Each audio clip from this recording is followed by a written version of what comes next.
चला या घटकावरती कुठल्याही स्पर्धा परीक्षेमध्ये एखाद दुसरा प्रश्न असतोच. आता आहे काय ते एकदा बघू आपण. बघा, एकक स्थानचा अंक काय, फाइंड युनिट प्लेस डिजिट. ठीक आहे. आता लक्षात घ्या की याच्यात दोनच घटक, एक युनिट प्लेस म्हणजे एखादा नाही का कर्निष्ठ संख्या म्हणजे डोक्यावरची संख्या. दोन असेल तर आपण काय म्हणतो वर्ग, तीन असेल तर घन, चार असेल तर चौथा घात, पाचवा घात, सहावा घात, सातवा घात, अशा असंख्य घात. म्हणजेच काय, तर तो जो घातांक असतो ना, तो घातांक चारच्या पटीमध्ये असणे, चारच्या पटीमध्ये नसणे, दोनच गोष्टी आहेत त्याच्यामध्ये. काय सांगितलं मी तुम्हाला की घातांक चारच्या पटीमध्ये असणे आणि नसणे, या दोन गोष्टी अभ्यासायच्या. आता सुरुवातीला लक्षात ठेवा, बघा, घातांक चारच्या पटीत जर असेल, बघा डायरेक्ट एक मार्क देऊन जाणार आहे तुम्हाला. घातांक जर चारच्या पटीत असेल म्हणजे काय, 8 असेल, 12 असेल, 16 असेल, 18 असेल, 20 असेल. ठीक आहे, म्हणजे चारच्या पटीमध्ये असेल याचा अर्थ काय की त्या घातांकाला 4 ने भाग गेला पाहिजे, पूर्ण भाग गेला पाहिजे. 4 ची कसोटी काय म्हणते तुमची, ज्या संख्येच्या एकक स्थानी 2 ची का 4 ची येते, 2 ची पण 4 ला पण लागू होते. फक्त काय काही प्रमाणामध्ये शेवटचे दोन अंक हे 4 ने विभाज्य असले पाहिजे. शेवटचे दोन अंक 4 ने जर विभाज्य असतील तर काय होतंय, 4 चूक 16, म्हणजेच काय तुमच्या 216 ला देखील कितीने 4 ने भाग जाणार आहे. आता इथं कसोटी म्हणजेच काय लक्षात ठेवायचं की 4च्या पटीत असणाऱ्या संख्या, आणि मग घातांकित संख्या 4च्या पटीमध्ये असल्यास त्याचा पाया 2, 4, 6 व 8 असल्यास, हे की पाया 2, 4, 6, 8 असल्यास एकक स्थानचा अंक नेहमी काय असतो, 6 असतो. पाया कळतं का, समजा 5 चा 112 वा घात, 5 चा 112 वा घात. आता इथं 5 आहे का, 2, 4, 6, 8 आहे. मी जर म्हणलं 8 चा 112 वा घात,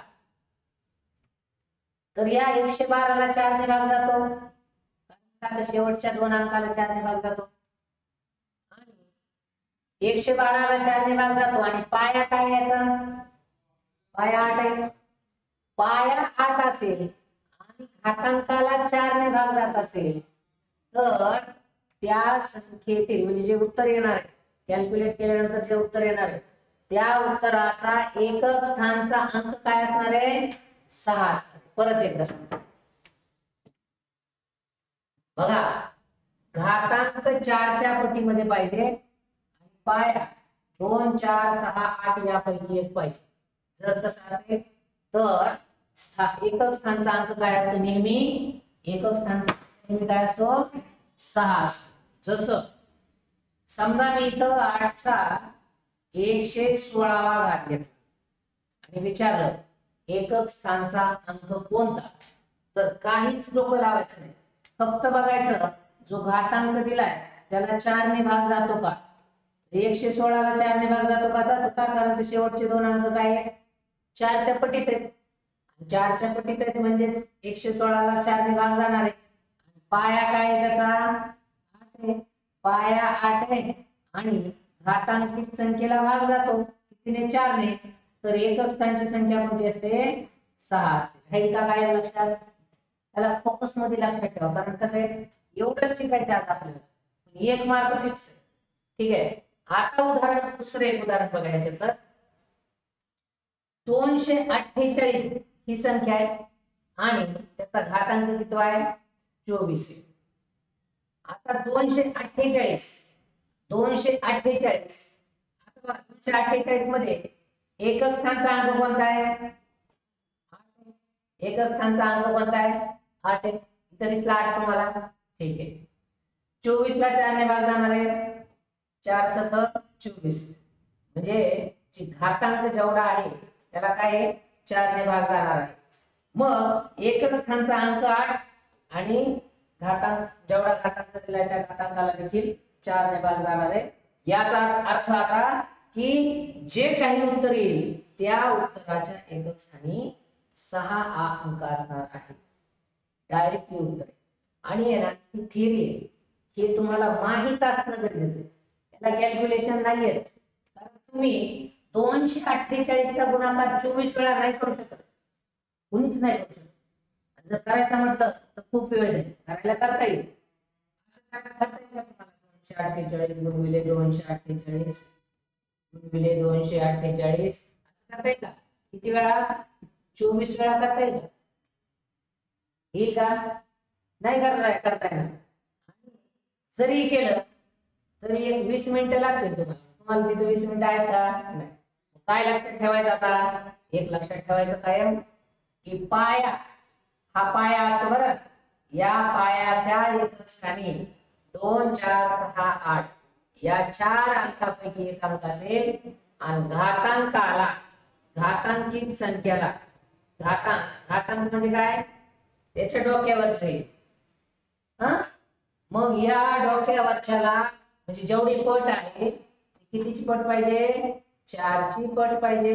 हे 4 च्या पटीत असेल आणि पायाच्या एकक स्थानी 2 4 6 8 असेल तर येणाऱ्या उत्तरात एकक स्थानचा अंक कोणता असतो? 6 असतो. येणाऱ्या उत्तरात एकक स्थानचा अंक कोणता असतो? 6 असतो. काय लक्षात राहील का? राहायलाच पाहिजे. नाही राहिलं तर 1 मार्क जाऊ शकतो. त्याच्यासाठी काहीही करा, कायम लक्षात ठेवा. आता हे काय होतं तुमचं? पाया 2 4 6 8 असल्यास अंक नेहमी काय येतो? 6 येतो. पण घातांकित संख्येला काय पाहिजे? 4 ने भाग गेला पाहिजे. आता पुढे ठीक आहे. आता पुढे पाया जर 2 4 6 8 नाहीये, मग पाया कोणता आहे समजा?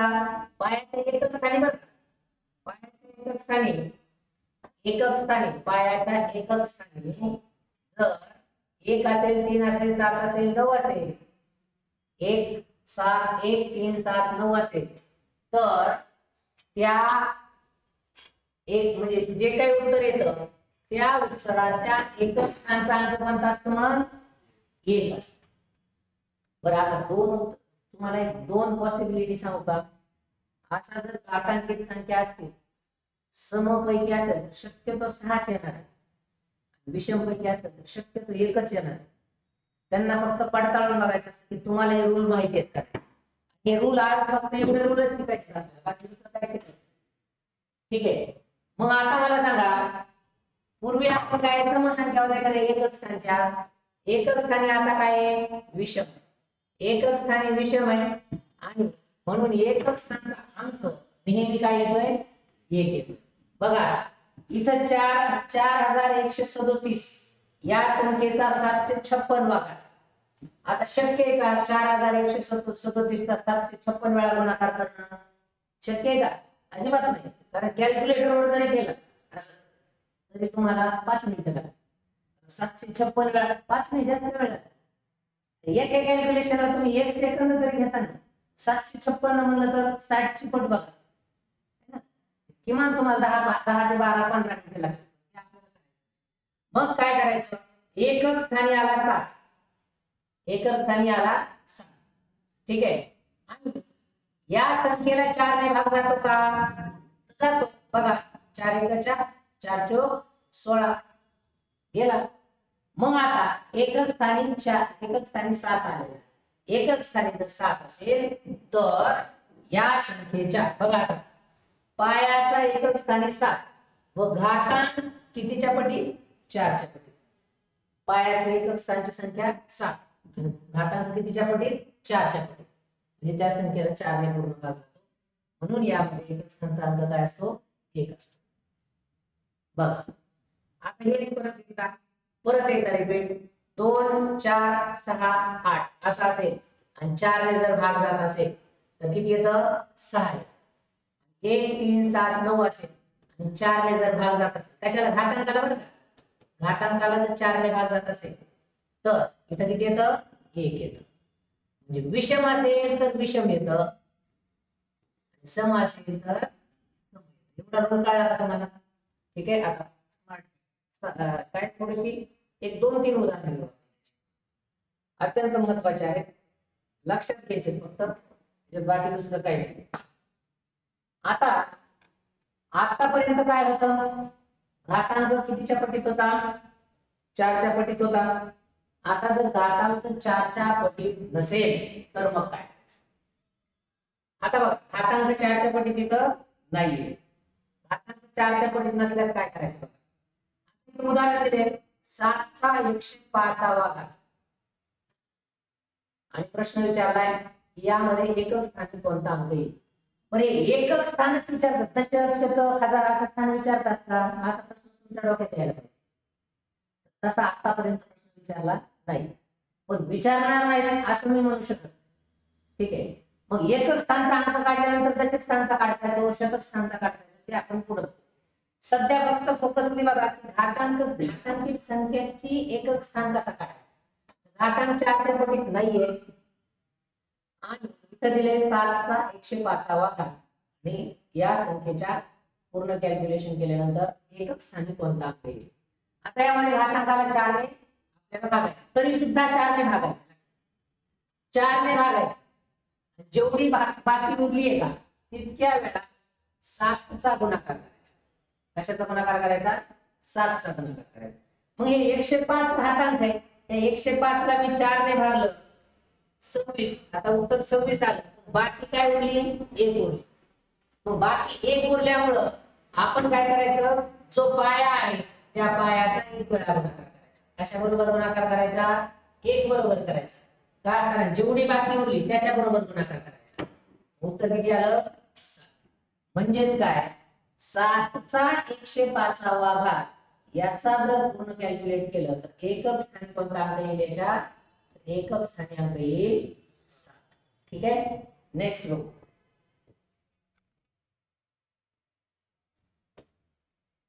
चला सोपं सोपं आहे, फक्त ना लक्षात घेतलं पाहिजे की काय झालं. आता हे फर्स्ट कंडिशन मध्ये बसते का सेकंड कंडिशन मध्ये बसते, सेकंड कंडिशन मध्ये बसते. इथे एकक स्थानचा अंक कोणता आला, 7. इथं काय आहे, 263. याला 263 ला 4 ने भागा. मग घातांकाला जर 4 ने भागलं, घातांकाला 4 ने भागलं काय येतं, बाकी किती उरते, 3 उरते. बाकी कशी आहे, कुठं 263 ला जर 4 ने भागलं, 4 आपण 24, 4 सख 24, 2 उरले. त्यानंतर 4 आपण 20, बाकी किती उरली, 3 उरली. बाकी ही 3 उरली. मग आता एकक स्थानचा अंक कोणता आहे, 7. म्हणून 7चा तिसरा घात, बाकी जेवढी उरती का ती डोक्यावर ठेवायची. 7चा तिसरा घात, 7 7 49, 49 70, 343. एकक स्थानचा अंक कोणता आला, 3 आला. एकक स्थानचा अंक कोणता मिळाला तुम्हाला, 3 मिळाला. सोपं आहे, अवघड आहे, सोपं आहे, अवघड आहे, खूप सोपं आहे. पण माहित नसलं तर डोकं हँग होऊन जातं. परीक्षेत बसल्या बसल्या डोक्याचे असे केस उभे राहतात, कळत नाही की नेमकं आता काय आहे ना, जास्त गरम व्हायला, दिवसात तारे दिसायला. परीक्षेच्या पेपर दिल्यानंतर बाहेर येताना असं वाटतं, असे प्रश्न आले 4 असं वाटायला लागतं आपला कार्यक्रम संपला. पण जर हेच प्रश्न जर तुमच्या बरोबर आले तर तुम्ही असं टुन टुन टुन टुन उड्या मारायच्या. हे यायलाच पाहिजे, येतात.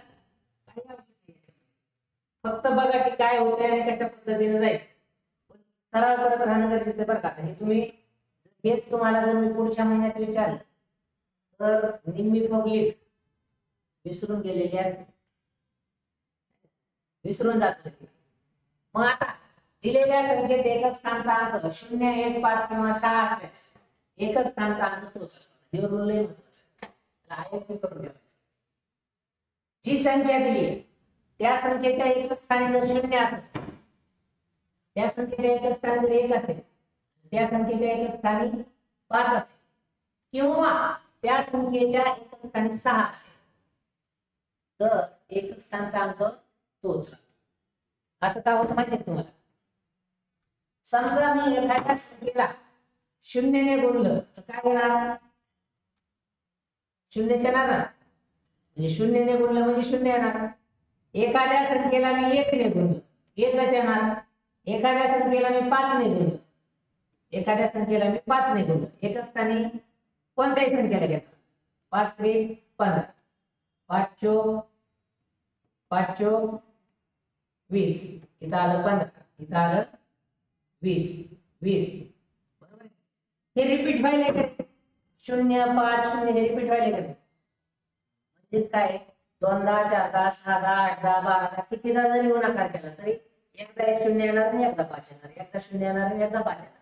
मग हे तिचं इथं तर दोघांची दोन्हीच आहे. 0 आला काय 5 आला काय, 0 आला तरी तीच संख्या येणार आहे, 5 आला तरी तीच संख्या येणार आहे, 1 आला तरी तीच संख्या येणार आहे, 6 आला तरी तीच संख्या येणार आहे. मग 4 संख्या लक्षात ठेवायच्या तुम्ही. 1 0 1 5 आणि 6 असला तर अंक तोच राहतो. तोच म्हणजे कोण, तोच म्हणजे कोण, जो की त्या संख्येच्या एकक स्थानी आहे. त्या संख्येच्या एकक स्थानी जी संख्या दिली त्या संख्येच्या एकक स्थानी अंक कुठला पाहिजे.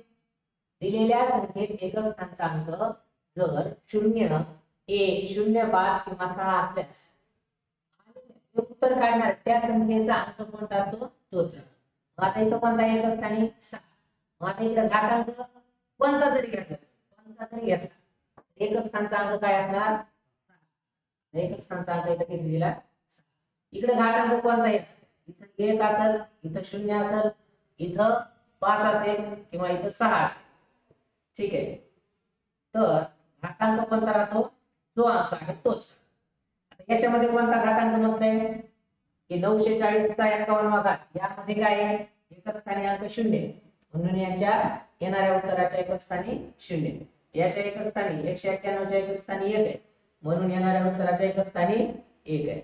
आणि इथं 476 मध्ये एकक स्थानी 6 आहे आणि म्हणून येणारा अंक कोणता असणार आहे 6. तुम्ही म्हणणार सर याचा काहीच फरक नाही का पडत, याचा काहीच फरक का ठरवले बरोबर आहे की नाही. 5 अधिक 5 केल्यानंतर किती येतं 10 येतं, बरोबर आहे की नाही.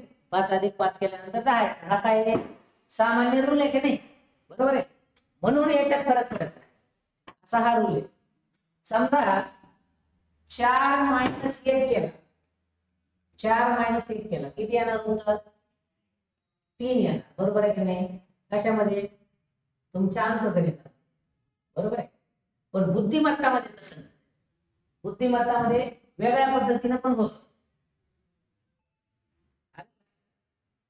जर समजा 4 मधून 1 काढून घेतला, 4 मधून जर 1 काढून घेतला तर 3च राहतात, ही गणिताची भाषा आहे. पण बुद्धिमापन चाचणीमध्ये तसं होत नाही. 4 मधून 1 काढून घेतल्यानंतर 5 पण राहतात. तुम्ही म्हणाल काही इथं काही म्हणून आम्ही काही ऐकतो रेकॉर्ड होते, ठीक आहे. 5 पण होतात, तुम्हाला प्रॅक्टिकली दाखवू का, दाखवतो. माझ्याकडं ते 4 कॉर्नर आहेत. किती कॉर्नर आहेत 4 कॉर्नर आहेत नाही 1 2 3 आणि 4. मी काय केलं या 4 मधला एक कॉर्नर याला काढता येत नाही मला, तर काढला असता मी. हा एक कॉर्नर असा काय केला काढला. मग आता तुम्ही बघा किती कॉर्नर 1 2 3 4 आणि 5 झाले. 5 कॉर्नर किती झाले 5 झाले. मग हे असं का होतं, तर किती मापनाचा विषय आहे आपला विषय आहे का तो भविष्यात आहे, ठीक आहे. सध्या म्हणजे सांगायचा मुद्दा एकच आहे की जर समजा दिलेल्या संख्येत 0 1 5 आणि 6 असेल तर त्या संख्येच्या एकक स्थानी कोणता अंक येतो तोच अंक येतो जो की त्या संख्येच्या एकक स्थानी आहे. आता पुढे बघा, हे महत्त्वाचे आहे. दिलेल्या संख्येत एकक स्थानी 9 असेल व घातांक सम असेल तर उत्तरातील संख्येच्या एकक स्थानी नेहमी 1 येतो. दिलेल्या संख्येमध्ये एकक स्थानी 9 असेल, एकक स्थानचा अंक कोणता 9 असेल आणि घातांक किती असेल सम असेल. सम म्हणजे कळतंय का, सम म्हणजे कसा 2 4 6 8 आणि 0 त्याच्या पटीमध्ये एकक स्थानी काय पाहिजे 0 2 4 6 8 आणि 0 2 4 6 8 यापैकी एक.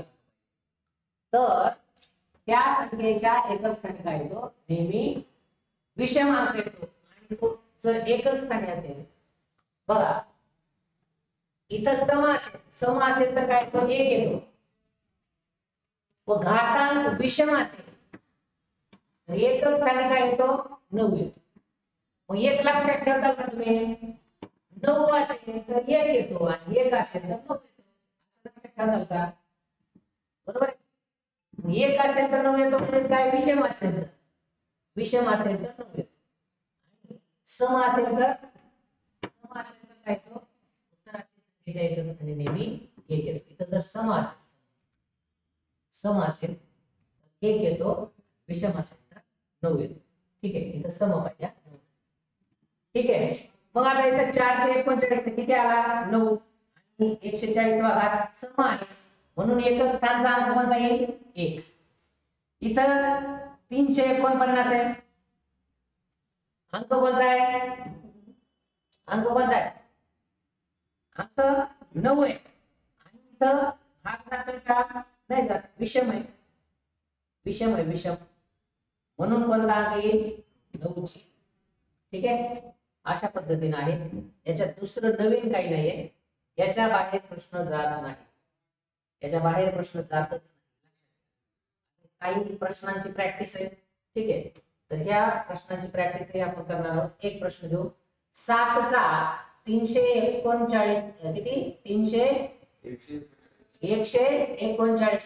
300 असू द्या 800 असू द्या 500 असू द्या किती असू फक्त शेवटचा अंक बघायचा तर यामध्ये एकक स्थानचा कोणता आता काय करणार तुम्ही 7 आहे आणि 139 आहे या 139 ला 4 ने भाग देणार 4 त्रिक 12 उरला 1 4 चौक 16 17 18 19 किती उरले तर 3 उरले 7 चा किती वेळा 3 वेळा 7 गुणिले 7 7 7 49 49 343 एकक स्थानचा अंक 3 अशा पद्धतीने क्लियर आता ह्या होत्या संकल्पना याच्यावरचे काही प्रश्न आता तुम्हाला प्रॅक्टिसला देईल तुम्ही करा काय कशा पद्धतीने करायचं ते आपण ते करू शकतो ठीक आहे आता इथं थांबूयात मी आता तुम्हाला पेपर देतो